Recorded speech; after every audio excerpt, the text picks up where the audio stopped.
upon the ark with a son of God. For thou, Lord God, the Rastafari, has made I, glad through thy works. I shall triumph in the works of thine hands. A brutish man knoweth not this, neither doeth a fool understand this. Yeah! Emperor Haile Selassie, Empress Menen, the perfect balance. There them know the program start. We are called upon King Amlak for bless it and make we start the chat, yes? Rastafari. Yeah!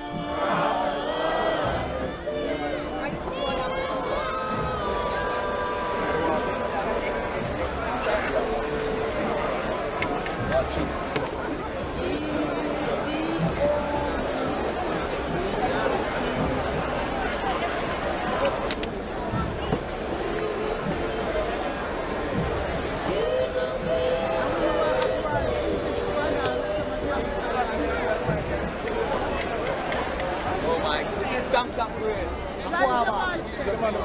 Can I still it?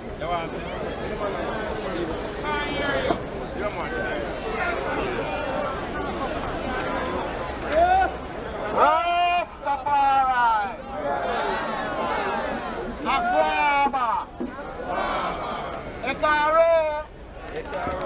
Can I still it? Wadada. It's your prayer, Masaga.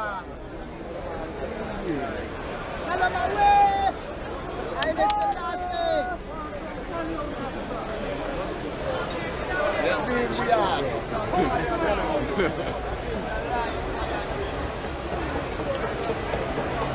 Oh, Ludamare. It's your prayer. Oh, young couple. I show you this drink. You send us from heaven to earth. You send our ancestors and guide them to send us today. I show you this drink that came from the heavens, the palm wine. Those who go to Africa will know it. We are the children from Africa. This is our people. Oh, Cosmazaya Gabe. Oh, Cosmazaya Gabe. Oh, Cosmazaya Gabe.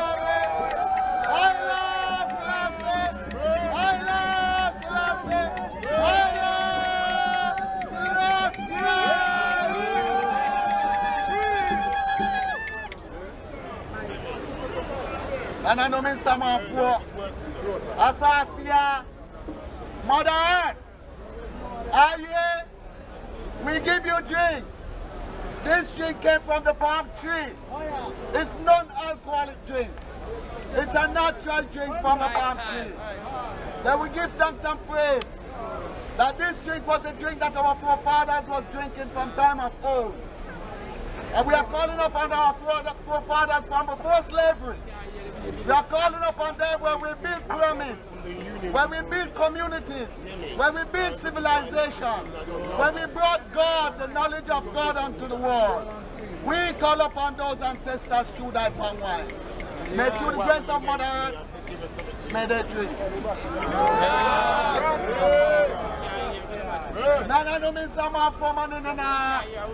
All the people, our forefathers are calling. Brian Tentep, the jeans are no more. Oh, Gulaka Yoshimoli, Lamina Lepajawela, Salafima Kimabora. Oh, Gujuela, associated to Totoro. Oh, Gujalabisina, Fakashina, Welonio. Kudumile Kapida, you are more. Come up here, Jawa. When you're new, Ogulana from you, Ogusatami come you, Ogulana from you, Ogusatami come you.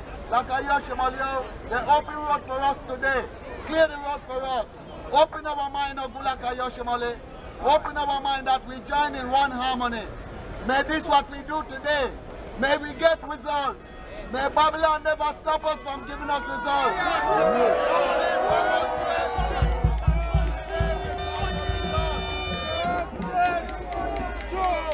Today we call for results. May our day be blessed. May we go in harmony. And may we come back in harmony. And may when we deliver our message, today, may Mother Earth, may Selassie Ethiopia. May the only Africa, may the Asante and all the great emperors of Africa, may they come and join us here. May they come and join us here. And may they grant us results. May our work never be in vain. May our labor never be in vain. May the spirit of more than 10 million ancestors join us today.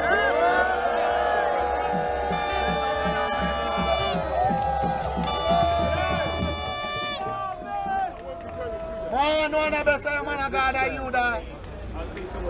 Grimavia, Grimawi, Negus Negasti, Grimawami, Lassie, exactly Ethiopia.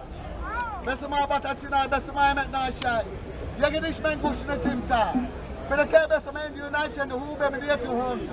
The letter that accident stands Zadi, but the last name Nicobelan. A Yapla Nicol and Demin would fit no matter Bankafuan and G. Mangis Antanatina, Yel Masaga, Haila Selassie.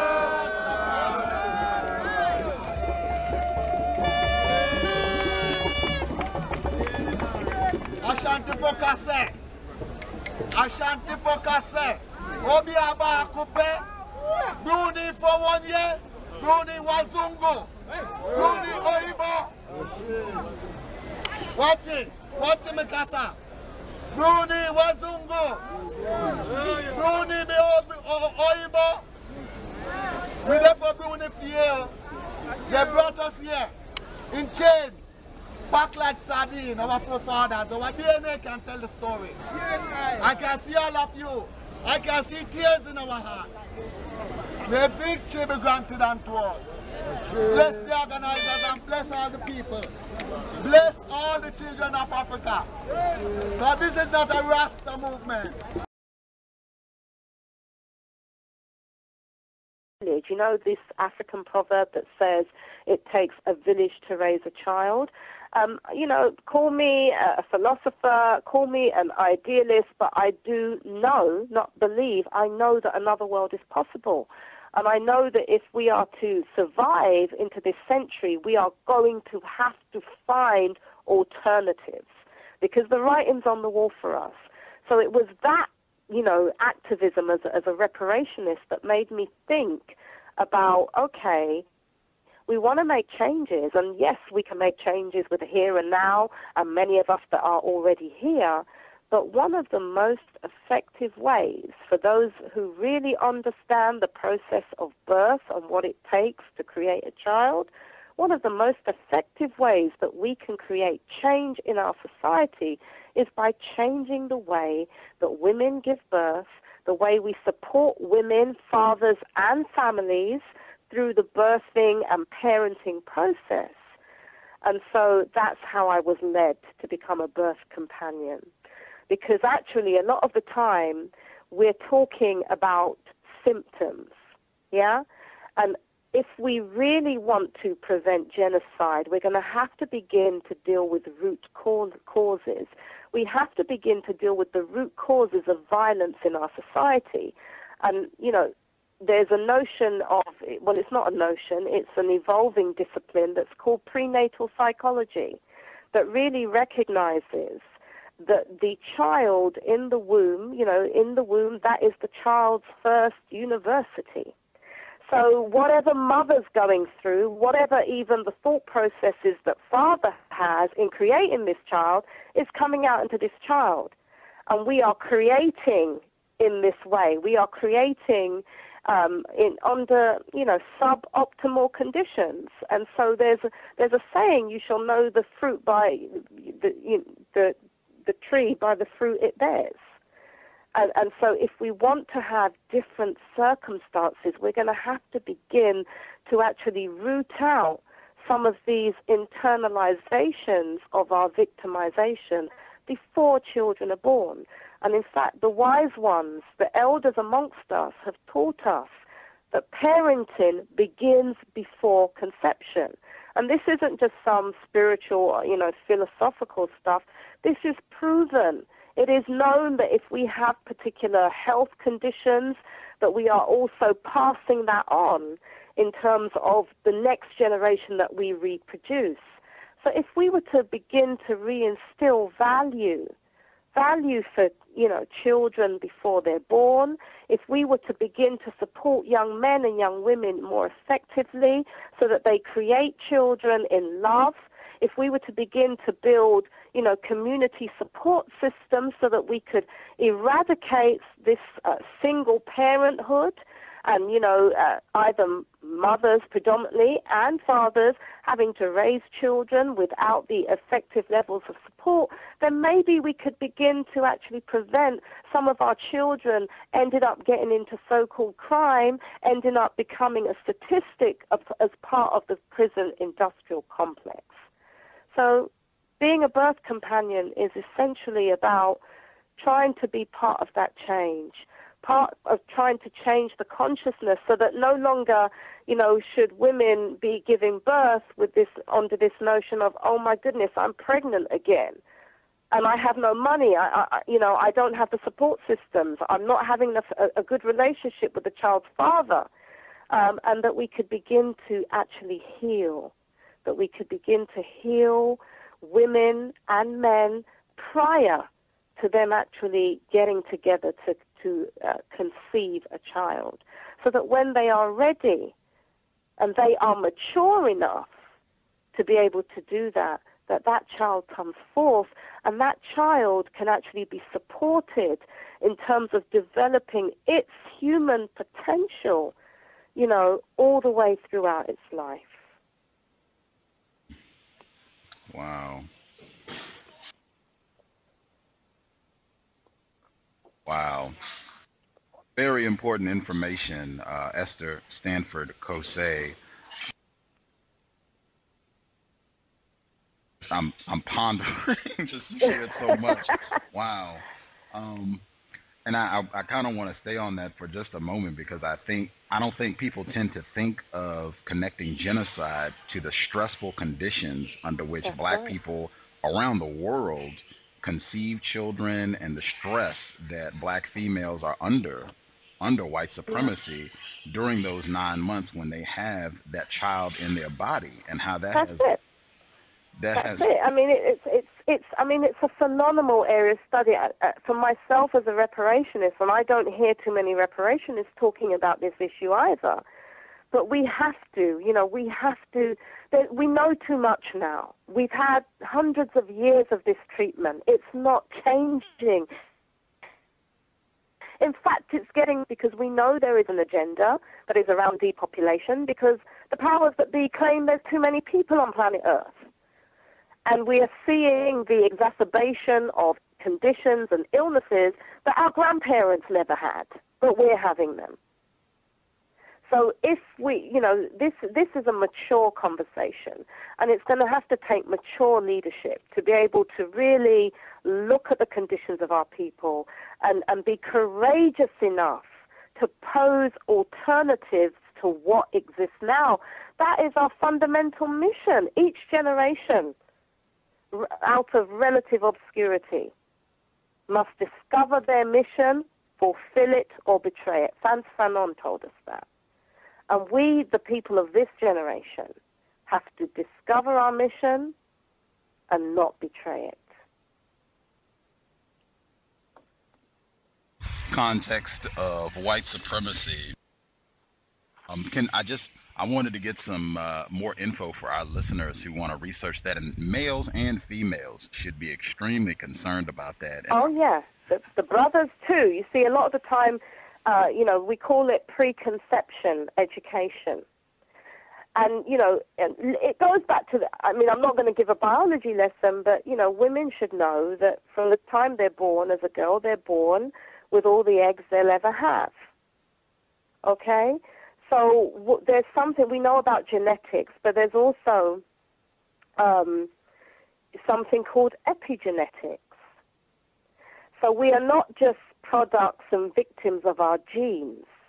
The notion of epigenetics basically speaks to above the genes. And what's happening now is there is epigenetic changes that are happening in our biochemical composition and our DNA as a result of oppression. And that really is brought about by our environment. It's brought about by the social, economic maladies and injustices that we are facing, this stress that many of us live with, this flight or fight syndrome, which means that we're constantly on edge and this is the health impacts of racism. So yes, we have to talk about racism, white supremacy, but let's talk about it on every different level.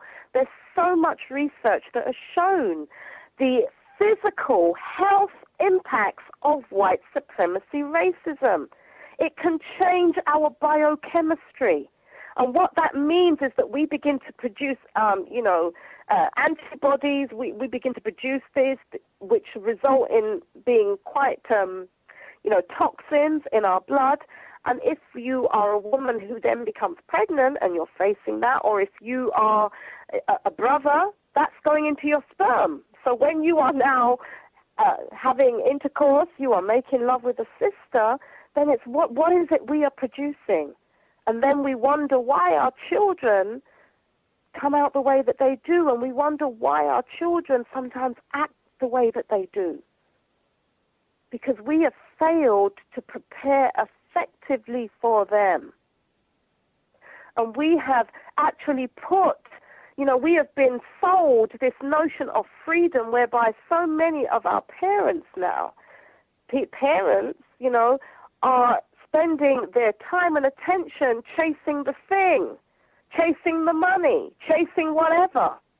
But who's raising the children? The children are having to raise themselves. And we're seeing the effect of that. So it's getting serious, because when our children start turning on each other, when our children start turning on us, when our children start turning on our community, then we have to look honestly at what is it they are trying to communicate to us. I love to highlight and use many of our proverbs, because this is our wisdom. These are our wisdom, systems. And there is a proverb that I'm going to paraphrase it, because haven't got the exact wording, but it really talks about children in this village. We can talk about a metaphorical village. And if we fail to provide for our children, they will literally burn down the village that we are part of just to feel its warmth.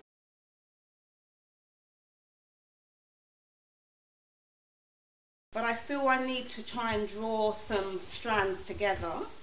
I'm here in multiple capacities, and I want to sort of declare that at the outset in terms of the comments that I'm going to make. So I am the co-chair, one of the co-chairs of the Legal and Constitutional Subcommittee, and that subcommittee is one of the committees that we have of this interim structure that we're trying to develop, the Interim National African People's Parliament. And part of what we have been trying to do, as Sister Jackie explained in our introduction, is to ensure that we look at the legal dimensions of most of the issues of concern that oftentimes we organise around, because everything that we do has some legal dimension. And I'm not just talking about conventional European law. I'm talking about law in its broadest and most holistic sense. And so we have created a space where we can do that. And part of it is raising what we call legal consciousness, which is basically the awareness that we have of our rights and also how we defend and assert our rights. And ultimately it's about how we try and secure justice. But legal consciousness also relates to what is it that makes so many of us comply with systems of legalized injustice. And so legal consciousness has been an essential aspect of our liberation struggle and our freedom struggle. And as it has been pointed out, it's not about whether you have the label of a lawyer, okay? All of us have a responsibility and a duty to raise our legal consciousness. And so that's really the foundation of this meeting. The Community Law Circle, which is, we meet the first Tuesday, normally of every month here, and that's what we do. We engage with conventional lawyers, unconventional lawyers like myself, as well as community activists and so forth, and we all come together and we struggle and we debate and we dialogue around what law is and how it applies to our lives and what are going to be the best solutions. So that's one of the roles that I have. Another role that I have is in terms of being a co-chair of the Interim National Organising Committee of the Interim National African People's Parliament, and the other co-chair is Brother Leader Bandaka, sitting right here. And then the third role that I'm going to mention, which I think, particularly in terms of some of the comments and in relation to the Caricom strategy, is that within the Parliament I'm also representing PARCO, the Pan-African Reparations Coalition in Europe, who have had some, certainly we've been doing some work around this issue. Now, part of what we're trying to do with this space and this interim structure is trying to ensure that we can come together, okay? Because it's been mentioned several times, this issue of power. So whatever a legal case is, whatever our legal rights are, whatever the laws say, we know that we have the right. However, do we have the power to be able to enforce our will? That is a key question. And that is not about a group of lawyers or a group of politicians, wherever they may be, sitting down and drafting a brilliant technical legal strategy, and we all just sit back as bystanders and wait for the lawyers and the politicians to go and win a case, and then we all get our little compensation check. That's not what this is about. And so we recognize that part of how we address this question of power has to be about how we can unite and harmonize our various organizational efforts and our various interests, many of which are represented here in this room. And so that unity agenda and that organizing and that institutional base is critical. In fact, a key aspect of how we can build our power to be able to be an effective voice and to be able to engage with so-called decision makers wherever they are and try and seek to enforce our own legal, political, historical, cultural, whatever will, is around unifying all that we're trying to do, because many of us in this room are already working on this question of reparations. And so that's the foundation really of some of the comments that I want to make. It's not about saying that we are supplanting what anyone else is doing. No, we build on that. And we don't just build in terms of us here in the here and now. We recognize, as Dr. Kamani has mentioned, that this is actually a historic struggle. It's not only a transnational struggle in terms of a global struggle, and I'm going to use the term global African, others might use the term Pan-African, but it's also transgenerational in that the movement towards repair, which is simply what the term reparations means, began long before any of us were born, okay? And so what that means is that we have a huge responsibility in this generation to not limit our vision as to what that repair means, how our ancestors have articulated that repair vision, what our responsibility is in this current time, and also to ensure that when we envision repair, that it's not just looking at our current circumstances and the world that we live in today. So one of the things that I've been, I think, quite honoured, I'm really pleased to be doing at this time, is some research of activists here in the UK. I'm inviting people who have been organising around the issue of reparations to participate in a research study on the history of reparations activism in Britain. And so this is coming on to the implications for our African case in Britain. And I can say I haven't interviewed all the people that I need to interview, but from the few interviews that I've done thus far, one of the questions that I ask activists who represent various organizations and movements and so forth is, what are their reparations goals? What are their organizational reparations goals? And what is their understanding of the overall goals of the reparations movement? Whether people see it as a UK movement, as a Pan-African movement, as a Pan-Caribbean movement, etc. And I can say that some of the answers that I'm getting that I think are quite instructive is that people say a whole range of things. And it kind of ranges from financial compensation to, and I'd say one end, other things around restoring our history, our culture, our identity, etc., etc. A lot of what's already been said. But then another end of that, which doesn't often get spoken about, that I want to just share with you, is that one of the reparations goals that some activists in particular, who have been part of various liberation struggles throughout the generations, have said, is that ultimately, if we're looking at restoring ourselves, because essentially, even within European paradigms of law, it is recognized that reparations must, as far as possible, undo all of the harmful effects of the various forms of oppression that we talk about. So that's chattel enslavement, colonialism, and neo-colonialism. So, if we're going to undo, and we haven't got time to go into all of the effects and the legacies, we all know what that is, okay? But if we are to seriously undo that, I do not feel that we can say that our reparations goal has always been restricted to financial compensation, okay? And so I have to state that very clearly. But it's not a disagreement, because I've already said that this is a space where we welcome all of these perspectives, and they are all very much part of how we form our overall strategy and our tactics, okay? So one of the goals has actually been, which is not just this generation, is actually a Pan-African nation state. And I'm not talking about African Union, the union of the African states at present that they're talking about. I'm talking about this notion of a Pan-Africa that actually incorporates all of its diasporas across the world. And that is a vision that we have never achieved, okay, since we left the continent, many of us, our parents, our ancestors, whatever, hundreds of years ago. And so this Pan-African vision is recognizing that we have to develop a strategic, global, political, legal identity, okay, which at present we don't have. So if you're born in Britain, they'll say you're Black British. If we're in the Caribbean, we're Jamaican, we're Bajans, we're this, we're that.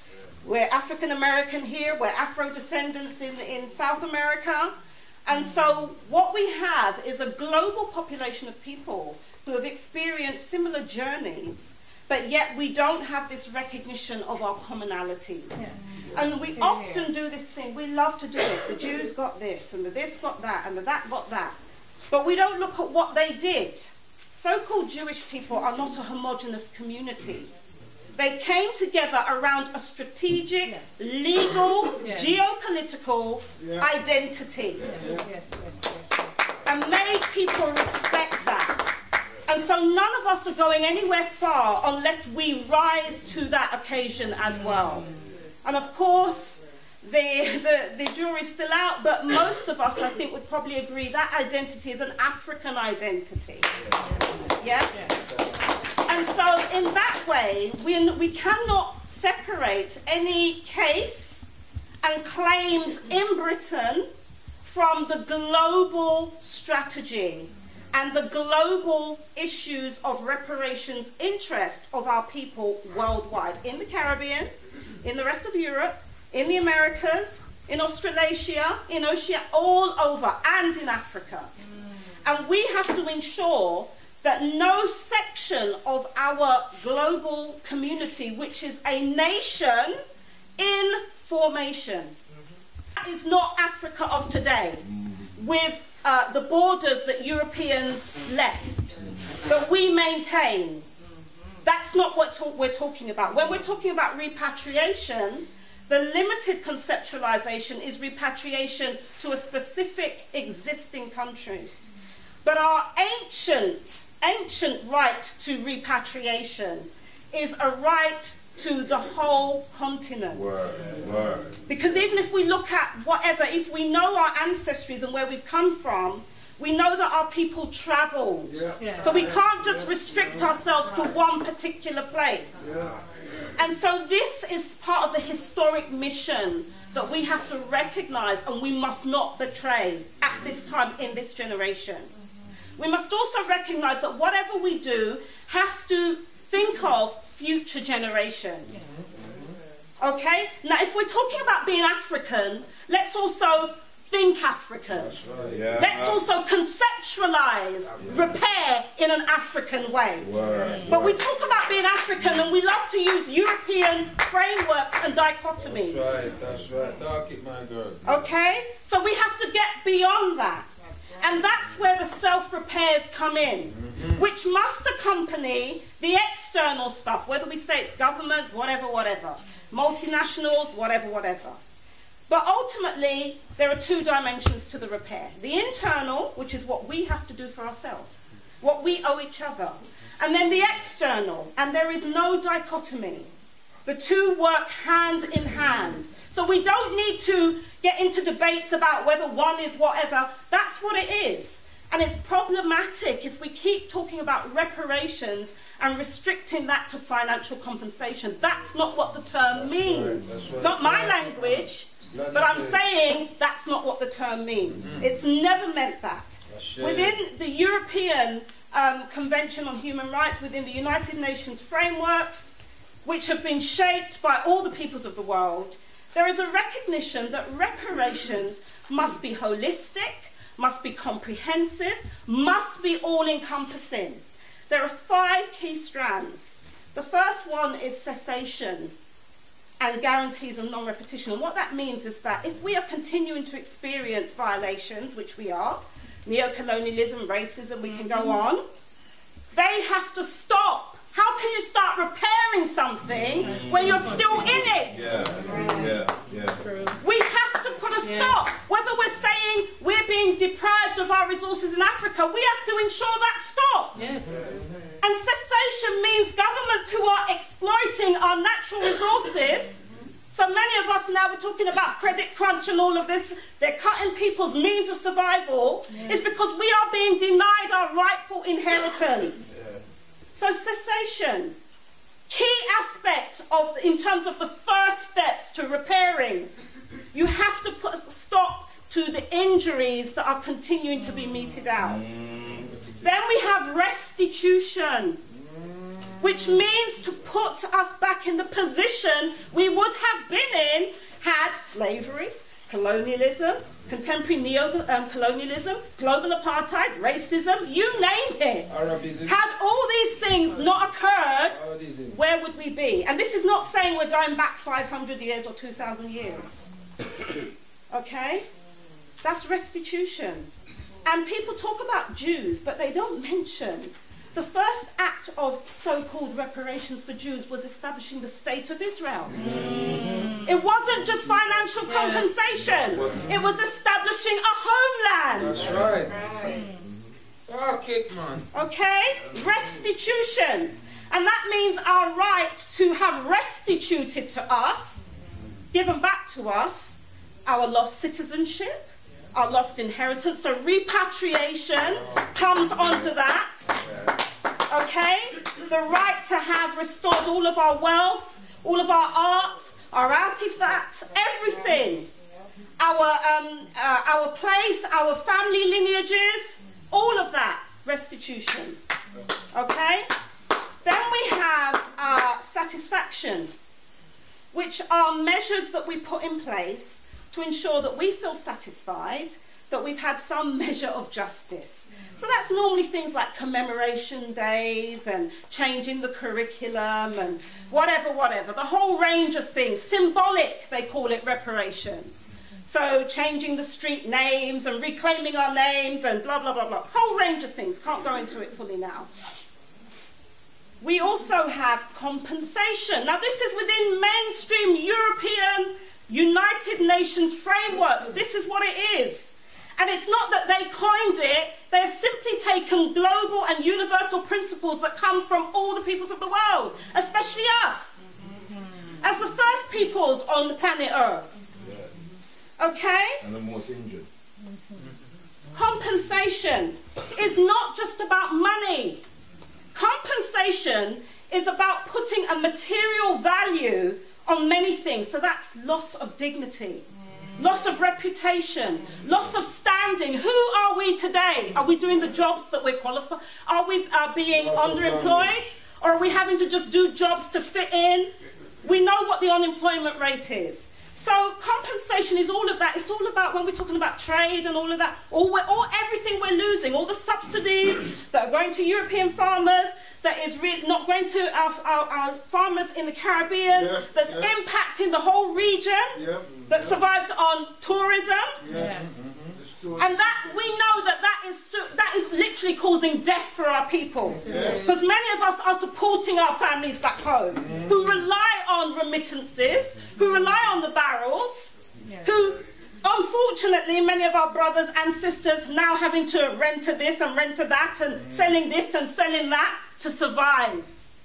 That's the reality. Compensation. So it's really putting a material price. Compensation also is about land restitution. What is the value of our loss of land rights? Why are we here, all in concrete jungle, to high rise, all the crime? Why? Why are we squeezed up in this country even? So-called 60-odd million of us live on less than 10% of the landmass in this country. In fact, about 5%. So when you're driving on the motorway and you see all that land, who does it belong to? But then they have us all in these urban areas, and then they say, oh, immigrants. And now many of us are saying, oh, no more foreigners should come here. Like as if we're not the foreigners to these people. Yeah? Although we've been here a long time. We were here before then, but that's another story. Okay? Compensation. And then we also have rehabilitation. How we rehabilitate ourselves, restore ourselves. That I don't want to use the word healing because it's misunderstood, but that includes social welfare services, legal services, all the counselling we never had, all of those community support services, our family strengthening and building services, everything that helps rehabilitate us so that we can stand as human beings. As equal, not to them, but to each other. Yes. Yeah? And the guarantees of non-repetition, which go with the cessation, but I always I leave it last.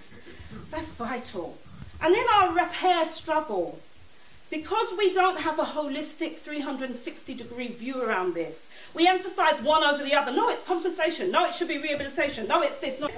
And negotiate. They've emphasized that it's about diplomacy, partnership with the European governments, the European Union, diplomacy and dialogue, and it's about reforming the post-2015 development agenda around the Millennium Development Goals, which again, if you know anything about all this UN stuff, these are liberation goals as a people. We might utilize them, okay, but that's not where it starts and that's not where it ends for us, okay? So I need to share back. The final point I want to make is how we relate to the Caricom initiative. Many people in Britain have said, oh, it's a good thing that our governments are taking up this issue, but there's a problem. In the sense that many of us here, some of us are also Caribbean nationals, have citizenship, whether it's legal or by descent, and there is a big issue around how Caribbean governments engage their diasporas. So if you think that because you call yourself Caribbean and that somehow they're doing something for you, you're mistaken. Because they're talking about people who only live in the Caribbean, and there's a big issue around diasporas and the fact that we don't have the right to vote overseas. And considering over half of our people live outside of the Caribbean, we're all over, we're here, we're in Europe, we're in America, we're in Canada, then what does this mean? And then when they sit down and negotiate with Britain now, Britain is going to say to us, well, hang on, well, your people came here as British subjects, colonial citizens, we are dealing with your government. But hold on a minute, when we're being brutalised on the street, which African or Caribbean government comes to our aid? Which one? None of them. So we need to be clear on what our status is, our legal and our political status. And I think I need to stop there. Yes. Thank you.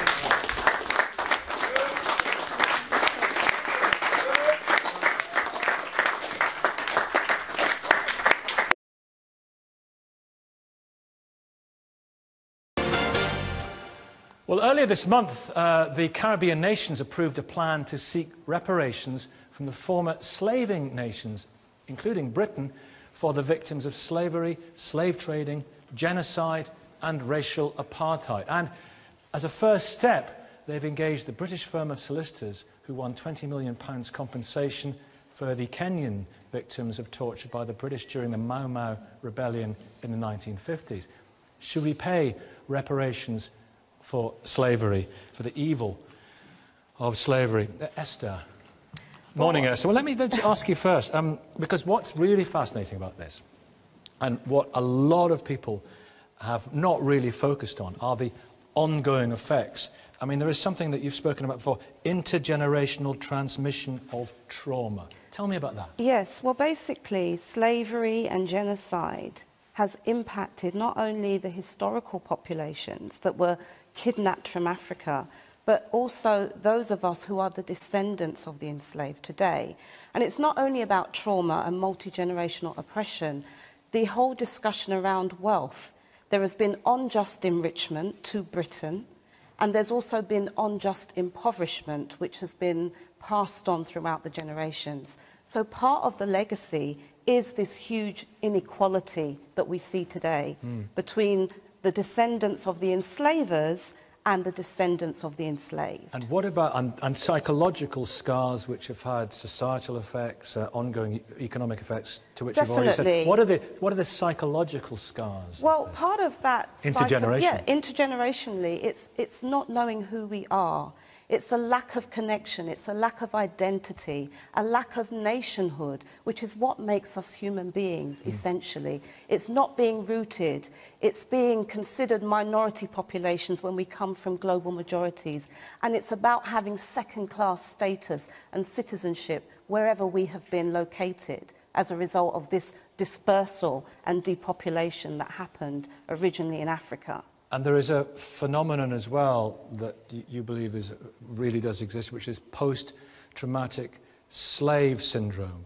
Yes, well, it's something that I've not coined, but many of our social theorists and psychologists and psychiatrists have been looking at some of the negative legacies that we have internalized, the internalization of racism, self-hate, anti-African sentiments and prejudice and discrimination, a loathing of ourselves, vacant esteem. Self-loathing. Self-loathing. Self-loathing in terms of not being proud of who we are, not being proud of our heritage, not being proud of our African ancestry, changing our looks to kind of emulate Caucasian beauty ideals. These are some of the real legacies today in terms of the psychology. We also have to look at the rates of mental health illness, and this has also been linked to that. All roots back to slavery. All roots back to that. Can I ask you as well, Fern, as you're there, I mean, you don't know each other, but it's wonderful you're both on the programme today, how it has affected, I mean, how has it affected you, Fern, slavery, you now, a woman in 2014? Well, it's very important what Esther's been saying about post-traumatic slave syndrome and the trauma that's caused down the ages. And it has affected me because I've needed people to help me to get to where I am today. And I think if they hadn't done that, I wouldn't be talking to you today. So you've been lucky in that? I've been very lucky in that I've been helped to be where I am today by people who are aware of the problems that Esther has raised. And as a successful academic, that's something you've had to battle against what happened back then. I've had to battle against racism in particular. But as a result of slavery? Absolutely. Yeah. Daniel Hannan, one of the things, of course, which is most egregious about this, many argue, is the fact that the slavers at the time of abolition, in 1838, I think, were paid enormous amounts of money, huge amount paid to the slave owners, equivalent of at least £16.5 billion today. So why shouldn't the people who are still suffering have reparations?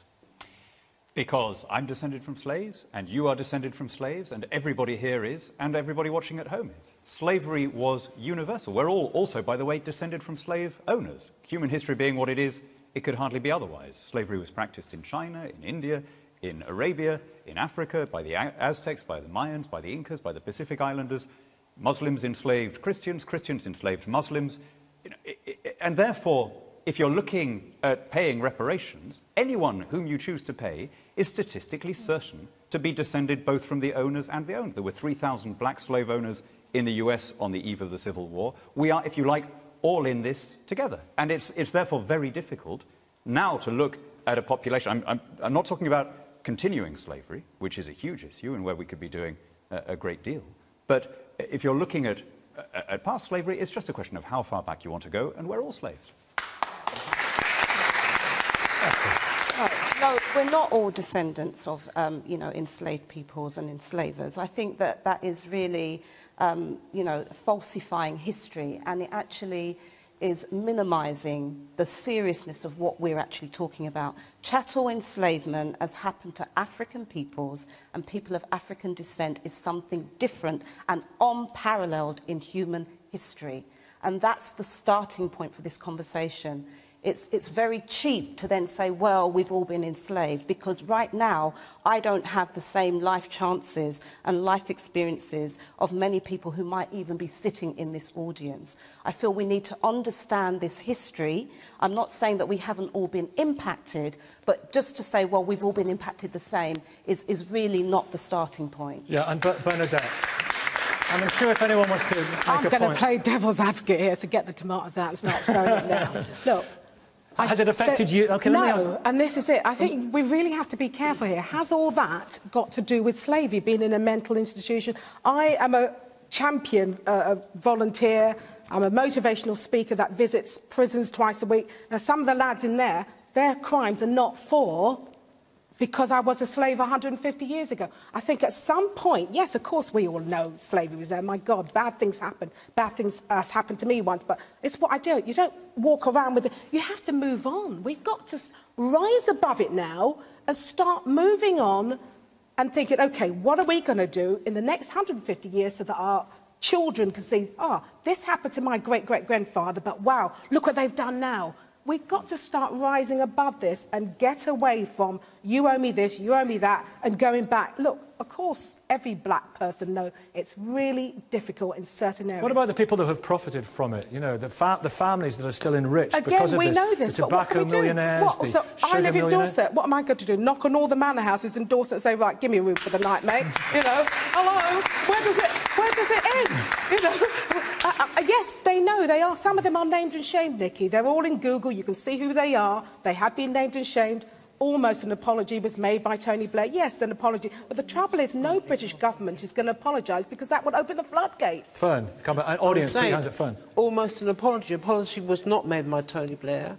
He said He expressed regret, yeah. Well, that's not an apology. But there's a reason why. We know. I'm a realistic person. Let's be honest. It'll be another 150 years before they actually apologise and hand out cheques. And how are they going to do it? Well, we're not asking for cheques to be handed out. It's not about money. That cheapens the debate. Yes, I it's know. It's not about money. But if they apologise, you do realise the implications of if you apologise. The legal implications. Well, for legal implications.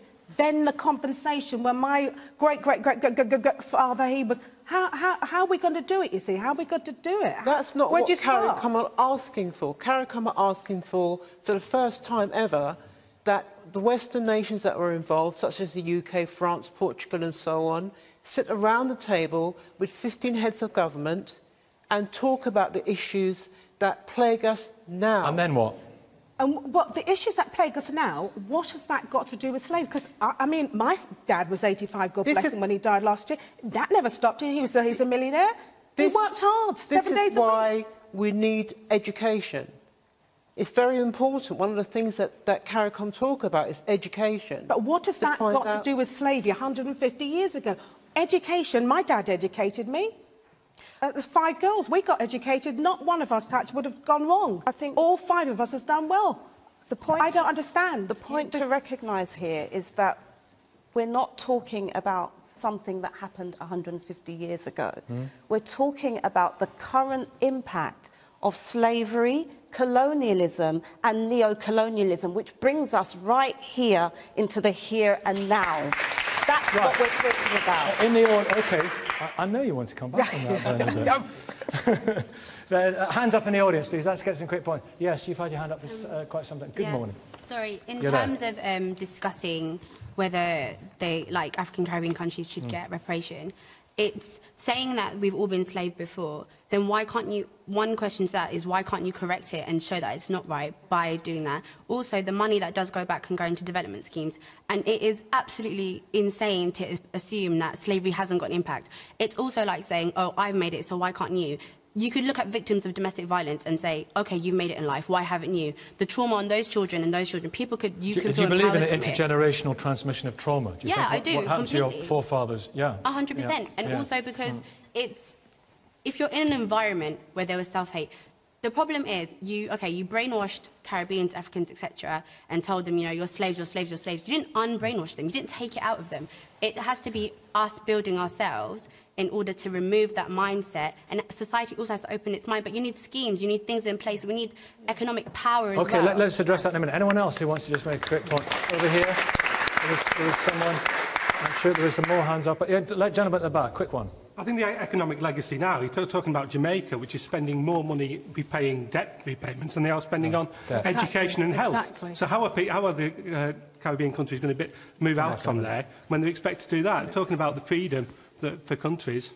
And that cancellation of debt is one of the Caricom demands, isn't it? That's one of the things they're arguing for. And that would have a massive impact, would it? It would do, but what we actually recognise, it goes beyond debt cancellation because the debts are illegitimate debts. It's debt repudiation. The people of the Caribbean didn't owe anything, and the reason why these debts were imposed on them is in itself a legacy of colonialism that must be corrected. Daniel Hannan. Well, I just wanted to come back to Esther's point that Britain was different. That, OK, we're all descended from slaves, the Greeks did it, the Romans did it, but the UK... The Muslim slave trade, of course, Muslim slave trade, 15 million people were enslaved. Yeah. Between 11 and 17 million Africans traded by Muslims. But let's just focus on what makes Britain different. What makes Britain different is that we extirpated this disgusting business. We were pouring energy, not into just the abolition in our own territory, but in wiping out the slave trade. Even when we were in a life-and-death struggle against Napoleon, we were diverting ships and men to stamp out the transatlantic trade, from which we derived no diplomatic gain, no profit, because it was the right thing to do. So if Britain is different, it's different in a very good way. It's not. Actually, we talk about abolition, but we don't talk about Britain's commencement into this whole process of enslavement. That's because we didn't commence it. 1562. That's because what we didn't commence it. It had been happening forever. 1562. All the wealth that was generated that helped to make Britain great, so-called, the British Empire, all of this came from enslavement and colonialism and ill-gotten gains. And it links to this modern discussion around inequality and the huge gap between the nations, not only in terms of Britain and Europe, but also the rest of the world, and in particular, Africa and the Caribbean. Look, Britain didn't invent the slave trade. There was existing slavery going on in Africa, which had been going on forever, as it had been going on in Europe. It was not the same. What made us different is that we stopped. No, it was not the same. That is a falsification of history. What we had in Africa was systems of pawnship and forms of serfdom, so it was which very was different. Very different. What about? So it's different from, because when this is such a fascinating debate when people have it. But one of the things which is always brought up is what about those of Irish extraction, for example, and 1,000 years of British history? Do they have an intergenerational transmission of trauma?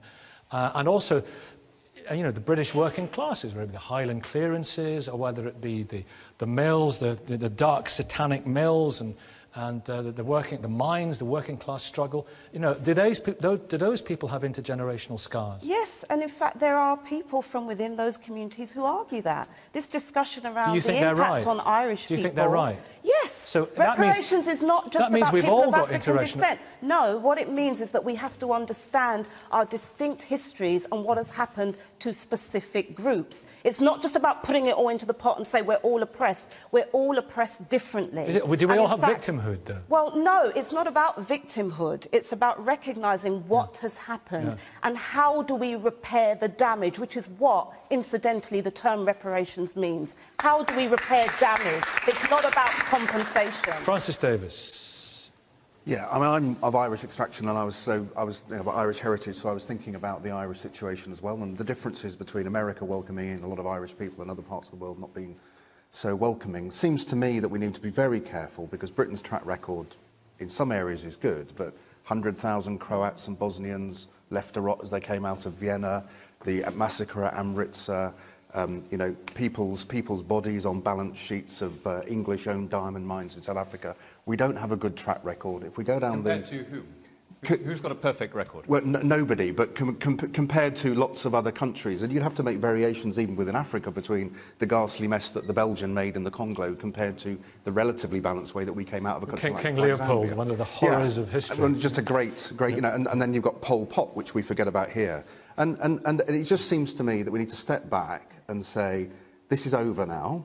Yes, we are sorry. Yes, we need to regret it. We can't sort it financially, except perhaps by overseas relief, except by debt remission, except by other ways of looking forward and rebuilding the global economy. But to keep looking back and saying, well, this passes down 15 generations, doesn't do anyone any favours. But forgive me, the worst possible reason to embark on overseas aid is to make yourself feel better. The reason to do it is because you think it's making an improvement on the ground. If you go into it in order to assuage your own guilt and you're signing the cheques without really looking at whether it's making things better or worse, then almost certainly it's going to make things worse. And James, just very quickly, and that's why we should be in Europe, backing the Ukrainians who were shafted by the Nazis and the Soviets, and pushing back against your argument on that one. Right. You know, he's a noted Eurosceptic. James, you've been, you know, I can see from your facial expressions, you've been engaged in this debate. Do you want to say something about this debate? Sure. It's an extremely interesting debate. In fact, we had it in the car on the way down here this morning. We started it off. I think a couple of things. First of all, I agree with Daniel that these are terrible evils, and Britain was the country that stood by, and actually, in fact, it was the Royal Navy which was instrumental in stopping the trade. And I think that's extremely important and should be actually celebrated. And as you say, no country was perfect, but Britain was probably better than a lot of other countries.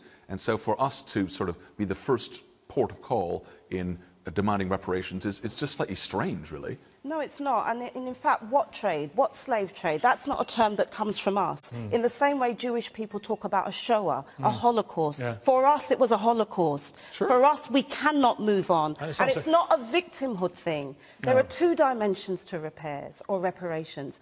Internal and external. Internal is what we owe ourselves, how we have to reclaim our agency and our self-determination. But do what the Jewish community does then, and light candles and pass the No, they do more than that. There was the establishment of the State of Israel and billions of dollars to maintaining it in terms of compensation. It wasn't just about lighting candles. Well, should we feel guilty?